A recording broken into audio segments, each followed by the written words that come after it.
ക്രൈസ്തവ സഭകളുടെ മാത്രമല്ല എല്ലാ വിഭാഗം ജനങ്ങളുടെയും പിന്തുണ ലഭിക്കുമെന്ന് പത്തനംതിട്ടയിലെ ബി.ജെ.പി. സ്ഥാനാർത്ഥി അനിൽ കെ ആന്റണി. ബി.ജെ.പി. ഒരു പ്രത്യേക വിഭാഗത്തിന്റെ പാർട്ടിയല്ല, മികച്ച ഭൂരിപക്ഷമാണ് പ്രതീക്ഷിക്കുന്നത് എന്നും അനിൽ കെ ആന്റണി 24-നോട് പറഞ്ഞു.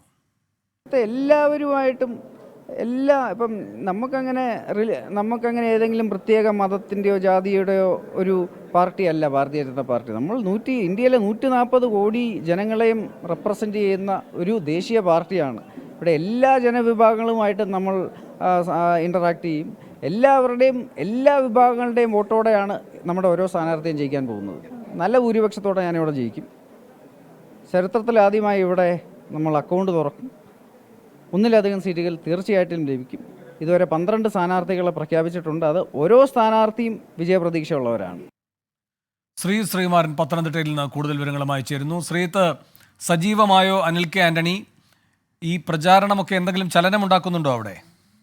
തീർച്ചയായും. ഇന്നലെയാണ് പി.സി. ജോർജിന്റെ അനുഗ്രഹം വാങ്ങി. പി.സി. ജോർജ് ആയിരുന്നു ആകെ ഒരു ഉടക്കുമായി ആദ്യഘട്ടത്തിൽ രംഗത്ത് വന്നിരുന്നത്. എന്നാലും പി.സി. ജോർജിന്റെ പൂഞ്ഞാറിലെ ഈരാറ്റുപേട്ടയിലെ വീട്ടിലെത്തി അനുഗ്രഹം വാങ്ങിയാണ് അനിൽ കെ ആന്റണി പ്രചാരണം തുടങ്ങിയിരിക്കുന്നത്. ഇന്നലെ വൈകുന്നേരത്തോടു കൂടി മണ്ഡലത്തിൽ പത്തനംതിട്ട നഗരത്തിലെ ബി.ജെ.പി. ജില്ലാ കമ്മിറ്റി ഓഫീസിലെത്തി പ്രവർത്തകരുമായി ആദ്യഘട്ടത്തിൽ കൂടിക്കാഴ്ച നടത്തി. അപ്പോഴാണ് മാധ്യമപ്രവർത്തകരുടെ ചോദ്യത്തിന് അദ്ദേഹം മറുപടി പറഞ്ഞത്.